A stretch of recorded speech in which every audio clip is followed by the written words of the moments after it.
जय श्री राम। आज हम जानेंगे कि क्यों हमारे देश का नाम भारतवर्ष पड़ा। तो गुप्त वंश में एक राजा हुए चंद्रगुप्त द्वितीय या विक्रमादित्य। तो उनके नवरत्नों में से एक महान कवि थे कालिदास। तो कालिदास ने एक नाटक लिखा है अभिज्ञान शकुंतलम। तो अभिज्ञान शकुंतलम की पूरी कथा मैं आपको आज सुनाने जा रहा हूँ। तो सबसे पहले मैं नमन करता हूँ अपने पिताजी को कि जिन्होंने हमें बचपन में बहुत सारी कथाएं सुनाई हैं ऐसी, जैसे पूरी महाभारत सुनाई है, पूरी रामायण, कृष्ण लीला, और कैसे अंगुलीमात डाकू की कहानी, और कहानी एक दिन में समाप्त नहीं होती थी तो वहीं से आगे वो दूसरे दिन सुनाते थे आधी पूरी करके। ठीक है, तो ऐसे में 2-3 दिन भी लग जाते थे किसी कहानी को समाप्त होने में। और कहानियां ऐसी कि जो हमें बिल्कुल कंठस्थ याद हैं, आज भी इतने साल हो चुके हैं। आज हमारे पापा हमारे बीच में नहीं है, बट उनकी सुनाई हुई कहानियां आज भी हमें याद हैं और बहुत अच्छे से याद हैं। तो आज सुनाने जा रहा हूँ कि क्यों हमारे भारत का नाम भारतवर्ष पड़ा। तो बहुत ध्यान से सुनना, आपको भी बहुत मजा आने वाला है और कंठस्थ याद आपको भी हो जाएगी और गर्व होगा कि क्यों हमारे देश का नाम भारतवर्ष पड़ा। तो प्राचीन काल की बात है, राजा विश्वामित्र महर्षि वशिष्ठ से युद्ध में हार जाते हैं। ठीक है, तो विश्वामित्र जो राजा होते हैं वो तपस्वी विश्वामित्र बन जाते हैं। विश्वामित्र उनका नाम था। तो तपस्या करने, और उनकी तपस्या उग्र से उग्रतर होती जा रही थी, मतलब घनघोर तपस्या करने लग जा रहे थे, कर रहे थे वो।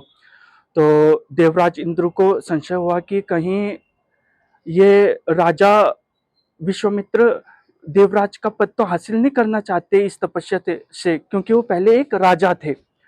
तो उन्होंने क्या किया कि अपनी जो अप्सरा थी मेनका, मेनका को भेजा राजा विश्वामित्र की तपस्या को भंग करने के लिए। तो मेनका आई।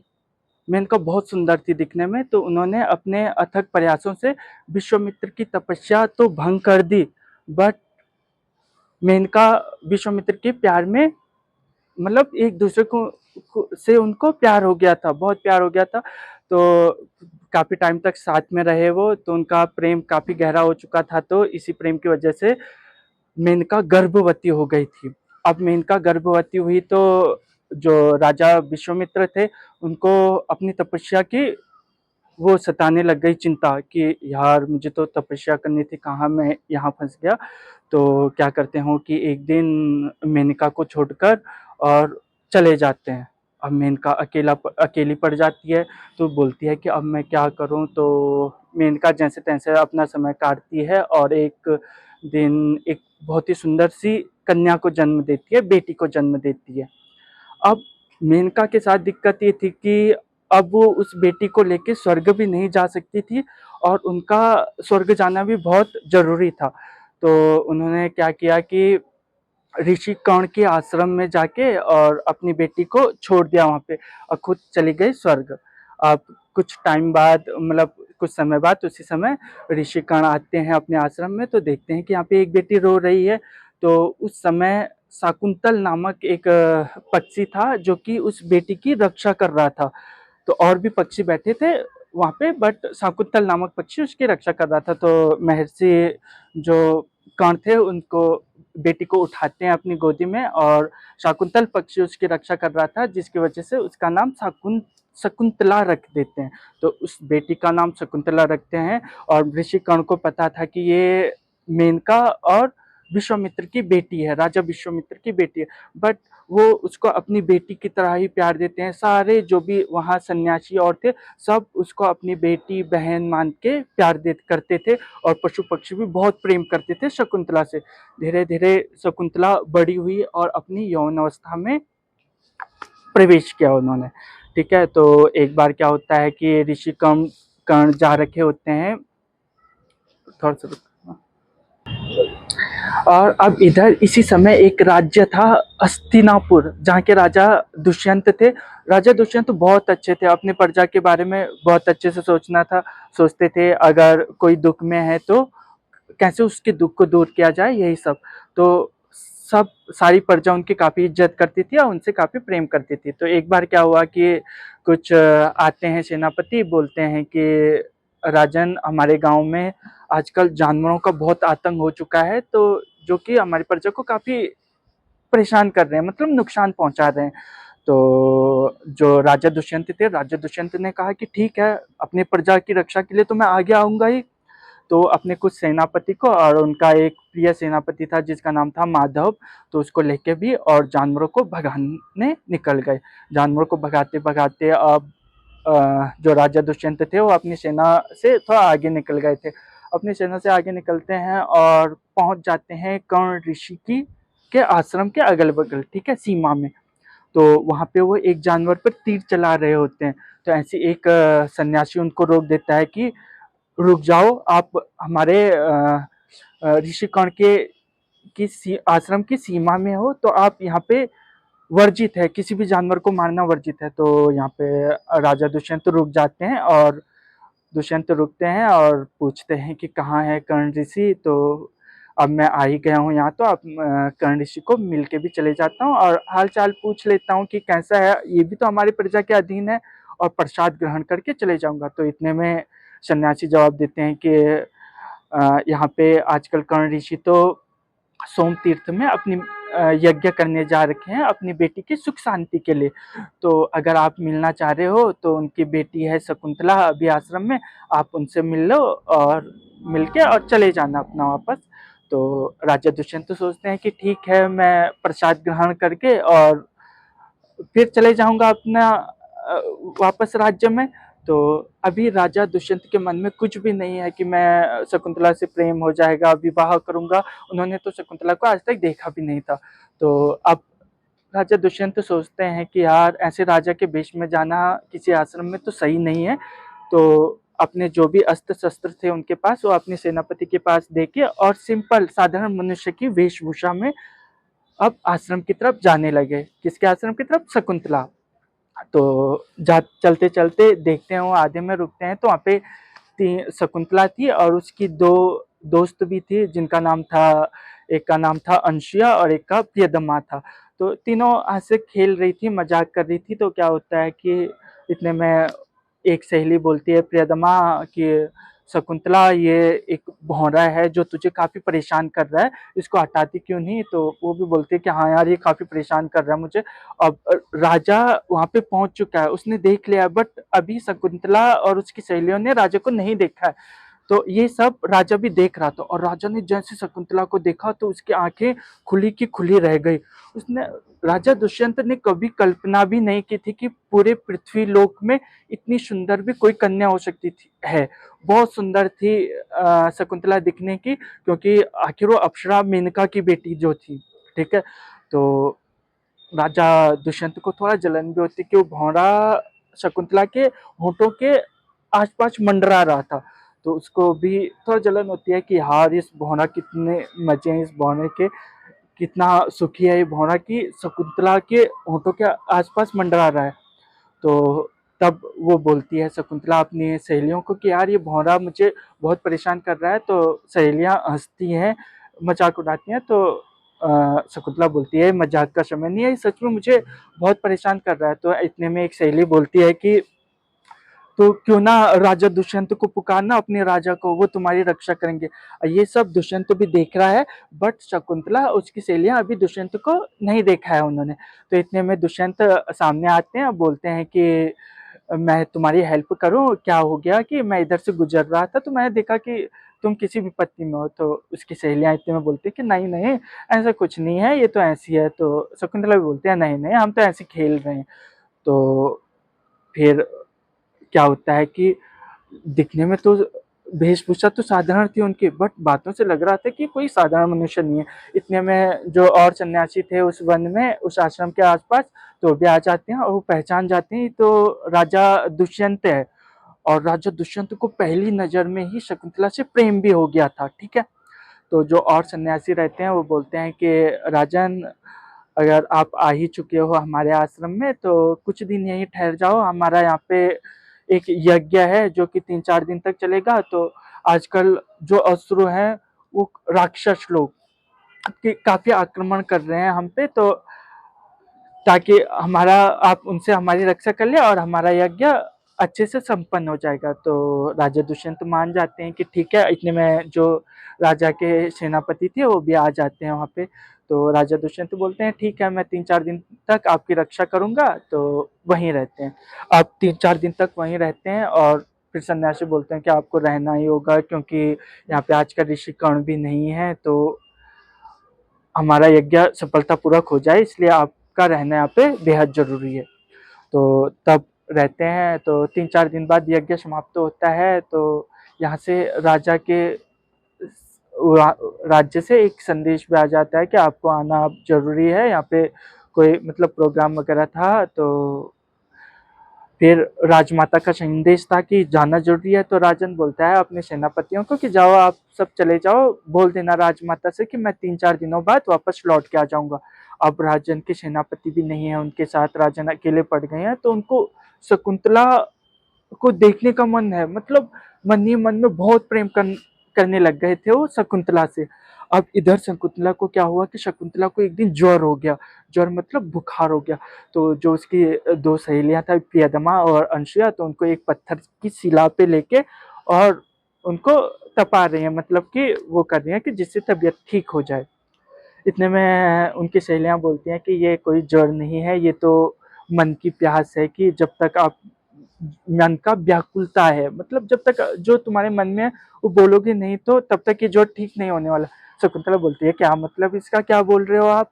तो शकुंतला को बोलते हैं उसको दोनों चले कि हमें पता है कि तुम राजा दुष्यंत को बेहद प्रेम करने लग गई हो, तो क्यों ना तुम राजा दुष्यंत को बोल दो कि हम आपसे प्रेम करते हैं। तो इतने में शकुंतला बोलती है कि नहीं नहीं, ऐसा कुछ नहीं है, कि ऐसा कुछ नहीं है। तो तब उसकी सहेलियां बोलती हैं कि हम तुम्हें तो इतने टाइम से जान रहे हैं, बचपन से आपको जानते हैं, तो हमें पता है कि तुम हमसे कुछ छुपा रही हो। तो तब शकुंतला बोल देती कि हाँ, यही सच है कि मैं राजा दुष्यंत से प्रेम करती हूँ। ठीक है, तो अब कैसे अपने प्रेम के बारे में राजा दुष्यंत को वो बताएगी। अब इतने में क्या होता है कि जो सहेलियां बोलती हैं कि क्यों ना तुम एक पत्र लिखो और अपना जो भी प्रेम है उस पे लिख के और राजा दुष्यंत को भेज दो। कि तो इतने में राजा दुष्यंत भी वहां आ जाते हैं, बट वो एक पत्थर के पीछे छुप जाते हैं और यह सब सुन रहे हैं। शकुंतला उसकी सहेलियों को नहीं है पता कि ये सब हमारी बातें राजा दुष्यंत भी सुन रहा है। तो शकुंतला बोलती है कि ठीक है, मैं पत्र तो लिख दूंगी। तो इतने में उसकी सहेलियां एक कमलिनी का पत्ता लेके आ जाती हैं जिसपे अपनी भावनाएं लिखनी थी। बट शकुंतला बोलती है कि कहीं राजा ने ठुकरा दिया मेरा प्रेम, तो राजा कहीं मेरी बेइज्जती हो गई कि एक राजा को ऐसा प्रेम पत्र लिख रही है। तो उसकी सहेलियां बोलती हैं कि नहीं नहीं, ऐसा नहीं है, तुम तो अपने प्यार को व्यक्त कर रही हो, और राजा को मना करना होगा तो मना कर देगा सीधे सीधे। अगर हम किसी के आगे अपना प्रेम व्यक्त कर रहे हैं कि हम तुमसे प्रेम करते हैं, और नहीं चाहता कि नहीं है, मैं नहीं करता, तो ठीक है, नॉर्मल हो जाएगा सब। तो ठीक है, शकुंतला बोलती है कि चलो ठीक है, मैं लिख लेती हूँ। तो जो जो वो प्रेम पत्र में लिख रही है, अपनी भावनाओं के बारे में लिख रही है, और वही सब कौन भी सुन रहा है उधर से पत्थर के पीछे छुप के, राजा दुष्यंत भी सुन रहे हैं। तो राजा दुष्यंत यही सब सुन रहे हैं, और धीरे धीरे जब प्रेम कहानी पूरी खत्म हुई, तो राजा दुष्यंत आगे प्रकट हो गए हैं, मतलब उन तीनों के आगे आ गए हैं, और बोलते हैं शकुंतला से कि शकुंतला, मैंने सब कुछ आपके जो भी लिख रहे थे इस पत्र में मैं सुन लिया है, और यकीन मानो मेरा कि मैं भी आपसे इतना ही अथक प्रेम करता हूँ। तो अब दोनों का मिलन हो चुका है यहाँ पे, किसका, राजा दुष्यंत और शकुंतला का। तो इतने में जो उनकी दोनों सहेलियां रहती हैं, अंसुया और प्रियदमा, तो वो सोचती हैं कि चलो हम चले जाते हैं यहाँ पे, तो राजा दुष्यंत और शकुंतला अकेले में बैठ के कुछ बातें कर लेंगे, ठीक है। तो चली जाती हैं वो दोनों। अब दोनों शकुंतला और राजा दुष्यंत दोनों साथ में काफी बातें कर रहे हैं। इतने में रात को क्या होता है कि एक वृद्ध सन्यासी थी गौतमी, तो गौतमी वहां पे आ जाती है, और गौतमी तो हाल चाल पूछने आई थी किसका, शकुंतला की, कि आपका ज्वर वगैरह कैसा है। तो जैसे उनको पता चलता है कि सन्यासी गौतमी आने वाली है, तो वो पत्थर के पीछे फिर छुप जाते हैं राजा दुष्यंत। तो गौतमी आती है, शकुंतला को पूछती है कि आपकी तबीयत वगैरह कैसी है शकुंतला। तो शकुंतला बोलती है कि अब थोड़ा ठीक है। तो गौतमी बोलती है कि यहाँ तो अकेला क्या कर रही है, इतनी रात को यहाँ सुनसान जगह में, चल सोने चल वापस आश्रम में। तो अब शकुंतला को जाना ही था वापस, कुछ बोल भी नहीं सकती थी, तो वापस चली गई आश्रम में, किसके साथ? गौतमी के साथ। अब ये विरह हो गया, मतलब अभी तो मिले थे वो, अब थोड़ी सी देर का, क्षण भर का विरह हो चुका है यहाँ पे, कि अलग हो चुके हो, और बहुत याद सताने लग रही है। थोड़ा सा टाइम का विरह था ये, बट मानो कि सदियों पहले से हम एक दूसरे से अलग हो गए हों, ऐसा राजा दुष्यंत और शकुंतला फील कर रही है। बट जैसे शकुंतला जाती है और आश्रम में जाती है, देखती है कि सब सो गए हैं, तो वापस उसी पत्थर पे लौट के आ जाती है रात को, और वहीं पे राजा दुष्यंत होते हैं, तो दोनों फिर से मिल जाते हैं। तो क्षण भर का विरह था बस। तो अब दोनों उस रात को, चांदनी रात होती है, दोनों के बीच गंधर्व विवाह हो जाता है, दोनों विवाह कर लेते हैं, ठीक है। और इस विवाह के बारे में किसी को नहीं पता, इसकी साक्षी केवल वन देवी थी, ठीक है। तो अगली सुबह आती है, सुबह को क्या होता है कि अब राजा दुष्यंत शकुंतला से वादा करते हैं कि मैं आऊंगा फिर से, मैं मतलब तुम्हें लेने भेजूंगा अपने बाराती। तो बहुत सारे आएंगे, बड़े बड़े सेनापति होंगे, हाथी होंगे, घोड़े होंगे, तो पूरी बारात आएगी आपको लेने के लिए। तो शकुंतला बोलती है कि मैं कैसे, मतलब कि वो कैसे पहचानेंगे मुझे? तो राजा अपनी अंगूठी उतार के और शकुंतला को दे देते हैं कि ये अंगूठी दिखाना आप, और वो समझ जाएंगे कि आप ही को लेके जाना है, ठीक है। तो शकुंतला बोलती है ठीक है, मैं इंतजार करूंगी आपका, तो जल्दी भेज देना बारात को, ठीक है। अब राजा दुष्यंत जा चुके हैं और शकुंतला यहीं है, ठीक है, आश्रम में। दोनों को एक दूसरे की काफी याद सता रही है। तो काफी टाइम हो गया था, राजा दुष्यंत ने बारात नहीं भेजी, कोई आया ही नहीं, कोई संदेश नहीं, कोई कुछ नहीं। तो धीरे धीरे शकुंतला को चिंता होने लगी, और शकुंतला गर्भवती भी हो चुकी थी। अब शकुंतला दिन भर याद में रहती है, और जो अंगूठी थी उससे उसको अथक प्रेम था, मतलब अंगूठी को देखती और ऐसा फील करती कि जैसे मैं राजा दुष्यंत के साथ बातें कर रही हूँ। तो क्या होता है कि तो शकुंतला को वो अंगूठी अपने प्राणों से भी अधिक प्रिय थी, राजा की जो थी, और जिसे वो बहुत प्रेम करती थी। अब पर धीरे धीरे शकुंतला को बहुत चिंता होने लगी कि अगर ऋषि कर्ण आएंगे तो उनको क्या जवाब दूंगी, मैं गर्भवती हो चुकी हूँ, और राजा भी लेने नहीं आ रहा है, कोई संदेश भी नहीं आ रहा है। पर भले एक आकाशवाणी हो चुकी थी, ऋषि कर्ण को पता चल गया था कि मेरी बेटी शकुंतला ने राजा दुष्यंत से गंधर्व विवाह कर लिया। तो ऋषि कर्ण खुश थे कि चलो एक अच्छा आदमी मिल चुका है, मतलब राजा के साथ हो रही है मेरी बेटी की शादी, तो खुशी थे वो, ठीक है। तो एक दिन क्या होता है कि उनके आश्रम में, ऋषि कर्ण के आश्रम में आ जाते हैं ऋषि अथर्वा। ऋषि अथर्वा एक गुस्सैल किस्म के सन्यासी थे। तो क्या होता है कि ऋषि कर्ण तो होते नहीं है, तो अब आदर सत्कार किसको करना था? शकुंतला को करना था, ऋषि अथर्वा का। तो अब शकुंतला तो खो रखी है राजा दुष्यंत में कि आया नहीं है, मैं गर्भवती भी हो चुकी हूँ, ऋषि कर्ण को क्या बोलूंगी। तो वो ध्यान नहीं देती है ऋषि अथर्वा पे, और ऋषि अथर्वा तो बड़े गुस्से वाले थे। तो उनको गुस्सा आ जाता है और श्राप देते हैं कि जा, जिसकी याद में तू इतना तड़प रही है, जिसकी याद में तूने मेरा अतिथि सत्कार नहीं किया है, जा वो तुझे भूल जाए। बट ये बात शकुंतला नहीं सुनती है इस श्राप को। पर जो शकुंतला की दो सहेलियां होती है, प्रियदमा और अनुसुईया, वो इस चीज को सुन लेती हैं, और वो आती हैं और ऋषि अथर्वा से कहती हैं कि आपने ये श्राप कैसे दे दिया, आप जानते भी हो कि वो क्यों इतनी वो हो रखी है। तो पूरी कहानी अनुसुईया और प्रियदमा ऋषि अथर्वा को सुनाती है कि ऐसा ऐसा हो गया था, राजा दुष्यंत आए थे, अब वो चले गए, ये गर्भवती भी हो चुकी है, तो इसको चिंता सता रही है। तो ऋषि अथर्वा को महसूस होता है कि हाँ यार, मैंने गलत श्राप दे दिया है। तो अब ऋषि अथर्वा बोलते हैं कि अब श्राप तो वापस नहीं हो सकता, जो श्राप एक बार दे दिया तो कभी भी माफ नहीं होता है, मतलब शून्य नहीं होता है। पर चलो मैं इस श्राप को कम कर लेता हूँ कि अगर शकुंतला अपनी राजा की पहचान की कोई चीज राजा को दिखाएगी, तो राजा को सब कुछ याद आ जाएगा। तो सहेलियों ने कहा कि चलो ठीक है, शकुंतला के पास वो अंगूठी तो है ही, तो अंगूठी जैसी राजन को दिखाएगी तो राजा को सब कुछ याद आ जाएगा, ठीक है। तो ये बात हो गई यहाँ पे। अब ऋषि कर्ण आश्रम में आ चुके हैं कुछ दिनों बाद। ऋषि कर्ण को सब पता है कि ऐसा ऐसा। ऋषि कर्ण बोलते हैं कि यार अब राजा दुष्यंत तो आए नहीं शकुंतला को लेने, हो सकता है कहीं बिजी होंगे, कुछ काम में पड़ गए होंगे, तो क्यों ना हम ही अपनी बेटी को विदा कर लेते हैं। तो ये सुनकर शकुंतला भी खुश हो जाती है कि चलो अब मुझे राजा के पास जाना है, ठीक है। और धीरे धीरे अभी तक तो उसका एक ही सहारा था, क्या, राजा की दी हुई अंगूठी। बट अब अंगूठी से थोड़ा मन वो हो चुका था, क्योंकि अब तो वो उस राजा से ही मिलने वाली थी, तो अंगूठी पे इतना ध्यान नहीं था मतलब। तो अब विदाई का समय आ चुका है एक बेटी का। तो अब इतने में ऋषि कर्ण की आंखों में भी आंसू हैं, बेटी जो विदा हो रही है। तो शकुंतला बोलती है कि पिताजी, आप क्यों रो रहे हो? आप तो एक सन्यासी हो जो इस संसार की मोह माया को त्याग चुके हो। तो ऋषि कर्ण इतने में बोलते हैं कि इस धरती पे जब जब किसी बेटी का की शादी होगी या बेटी विदा होगी, तो उसके पापा के आंखों में आंसू हमेशा आएंगे। और जिस बाप के आंखों में, मतलब पिता की आंखों में आंसू नहीं आएंगे, इसका मतलब वो मनुष्य नहीं है। तो सारे जो वन के सन्यासी हैं, पशु पक्षी हैं, सब व्याकुल हो रखे हैं, क्योंकि अब उनके बीच से शकुंतला जाने वाली है कहाँ?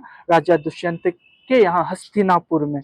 तो अब विदाई का समय है, तो ऋषि कर्ण बोलते हैं कि एक तो जो वृद्ध सन्यासी है गौतमी, उनको और दो सेनापतियों को और शकुंतला के साथ हस्तिनापुर के लिए भेज देते हैं।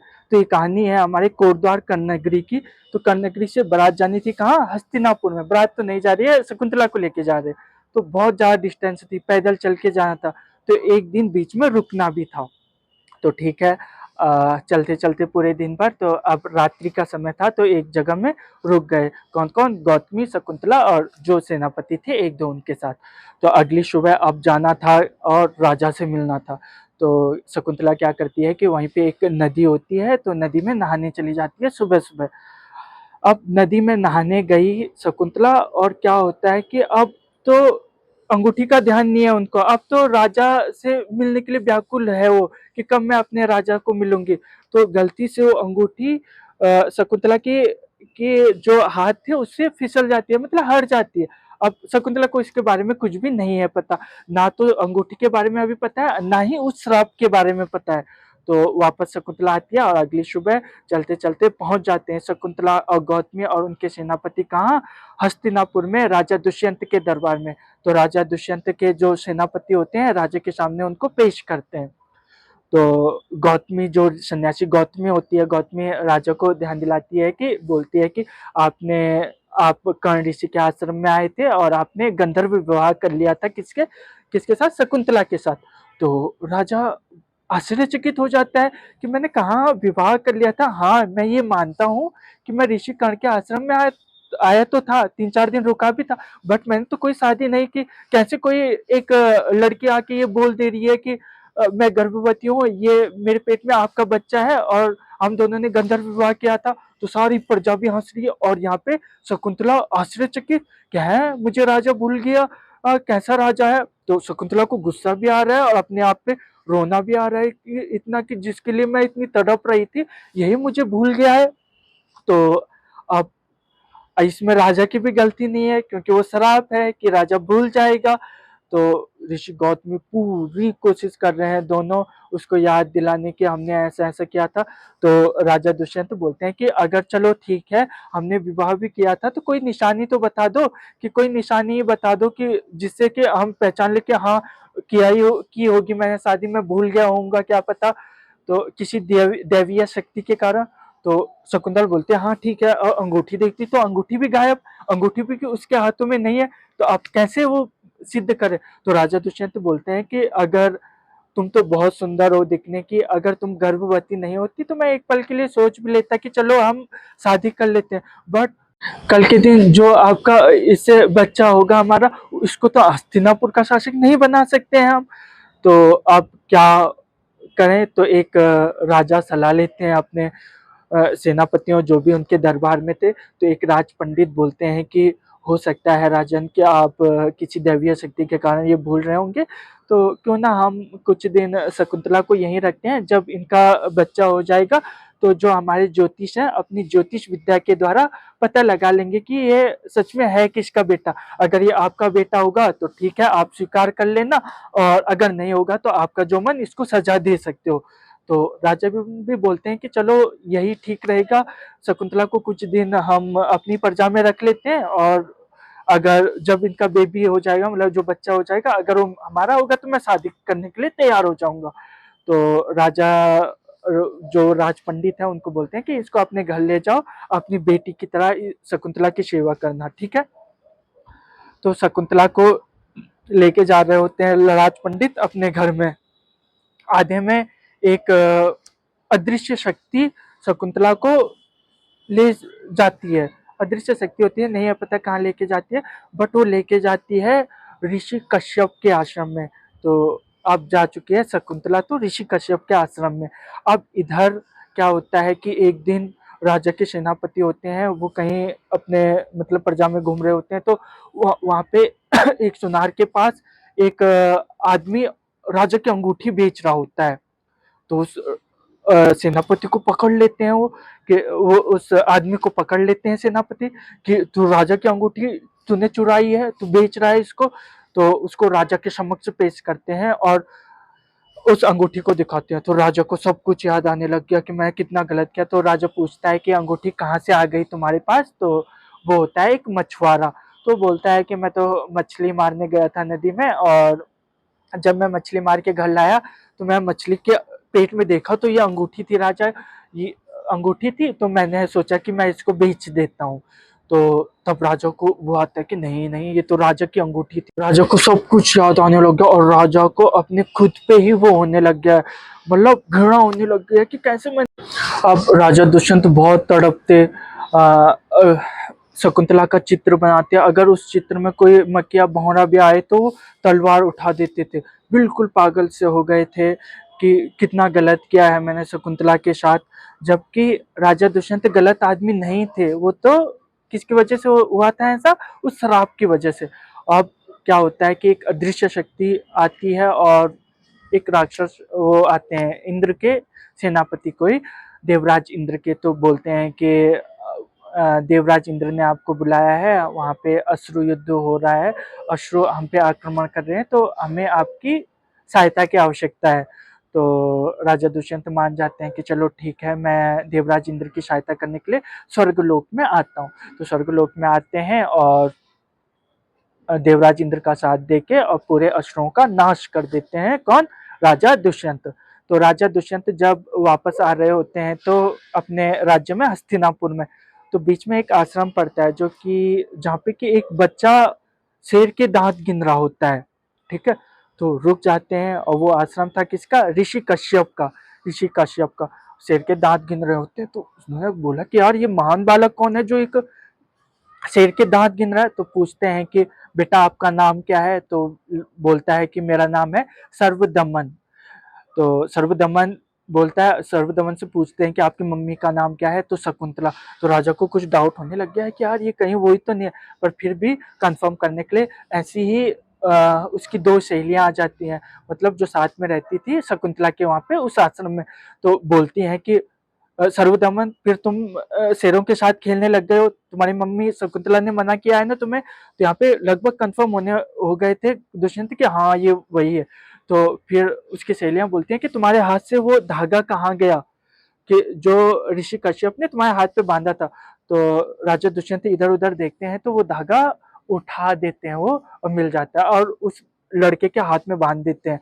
तो इतने में वो आश्चर्यचकित हो जाती है जो वहां पे ऋषि थी, किसके साथ? शकुंतला के साथ।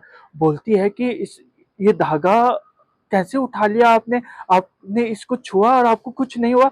तो राजा दुष्यंत बोलते हैं ऐसा क्यों बोल रहे हो कि इसमें तो जो महर्षि सन्यासी कौन है, कश्यप है, उन्होंने तो इसमें मंत्र किया था कि इस धागे को वही को अगर इस सर्वदमन के माता पिता या हम जो यहाँ पे रहते हैं तीन चार लोग, हमारे अलावा कोई भी छुएगा तो उसको सर्प काट लेगा, बट आपको तो कुछ हुआ ही नहीं। तो अ, इतने में शकुंतला भी आ जाती है और फिर देखते हैं राजा की ये तो शकुंतला है, और दोनों का यहाँ पे क्या हो चुका है? मिलन हो चुका है, राजा दुष्यंत और शकुंतला का। तो शकुंतला गुस्से में रहती है, थोड़ा बोलती है कि तुमने मेरा इतना अपमान किया है। तो राजा दुष्यंत बहुत माफी मांग रहे हैं, रो रहे हैं, उनके पास हाथ जोड़ रहे हैं कि मुझे माफ कर दो, मेरे से भूल हो चुकी है। तो इतने में जो ऋषि कश्यप थे वो भी आ जाते हैं। तब ऋषि कश्यप शकुंतला को पूरी बात बताते हैं श्राप वाले कि तो, ऋषि अथर्वा ने तुम्हें ऐसा ऐसा श्राप दे दिया था जिसकी वजह से राजा दुष्यंत तुम्हें भूल गए थे। तो तब शकुंतला माफ कर देती है दुष्यंत को और दोनों का मिलन हो जाता है। आगे जाके उनका जो बेटा था सर्वदमन, इसी का नाम पड़ा भरत। और इसी भरत के नाम पे आज हम गर्व से कहते हैं कि हम भारतीय हैं, और इसी भरत के नाम पर हमारे देश का नाम भारतवर्ष पड़ा। तो जय हिंद। अगर आपको कहानी पसंद आए और आगे भी और भी बहुत सारी कहानियां हैं, अच्छी लगे तो कमेंट करना, लाइक करना और सपोर्ट करना, ऐसी और कहानियां भी आएंगी। ठीक है, नमस्कार।